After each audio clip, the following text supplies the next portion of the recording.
মার্কিন হামলার জবাবে মধ্যপ্রাচ্যের ৩ দেশে রীতিমতো বৃষ্টির মতো মিসাইল ছুড়েছে ইরান।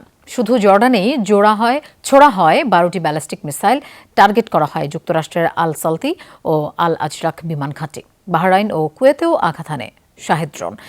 এর আগে ইরানের কৌশলগত স্থাপনাগুলোয় অর্ধশতাধিক টমাহক ক্ষেপণাস্ত্র দিয়ে হামলা চালায় যুক্তরাষ্ট্র। ভোগান্তি ভুলে চলে আসুন রিগালে। ওয়ারেন্টি সহ স্টাইলিশ কালেকশন নিয়ে রেডি রিগাল ফার্নিচার। মুহুর্মুহু ছুটছে ইরানের মিসাইল। টার্গেট জর্ডান, বাহরাইন ও কুয়েতের বিভিন্ন মার্কিন সামরিক স্থাপনা।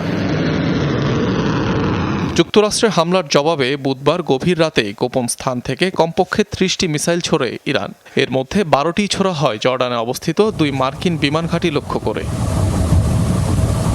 জোরালো বিস্ফোরণের আওয়াজ পাওয়া যায় জর্ডানের আল সালতি ও আল আজরাক এয়ারবেইজে। প্যাট্রিয়ট আকাশ প্রতিরক্ষা ব্যবস্থা ভেদ করে কয়েকটি ক্ষেপণাস্ত্র সরাসরি আঘাত হানে স্থাপনায়।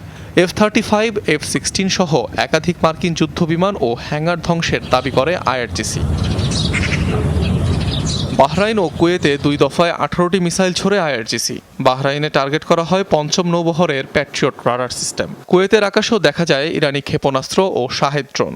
সাময়িকভাবে বন্ধ করে দেওয়া হয় দেশটির আকাশসীমা। এর আগে ইরানের বিভিন্ন গুরুত্বপূর্ণ স্থান টার্গেট করে হামলা চালায় যুক্তরাষ্ট্র। হরমুজ প্রণালীতে অবস্থানরত মার্কিন যুদ্ধজাহাজ থেকে ছোড়া হয় ৪৯টি টমাহক ক্রুজ মিসাইল। পাশাপাশি হামলা চলে ফাইটার জেট দিয়েও। কেশম দ্বীপ, বন্দর আব্বাস ও সিরিকে হয়েছে জোরালো বিস্ফোরণ। এছাড়াও গোরগান, মিনাব, কারাচ সহ দক্ষিণাঞ্চলের বেশ কয়েকটি শহরে হামলার খবর পাওয়া গেছে। অনিক রহমান, যমুনা নিউজ।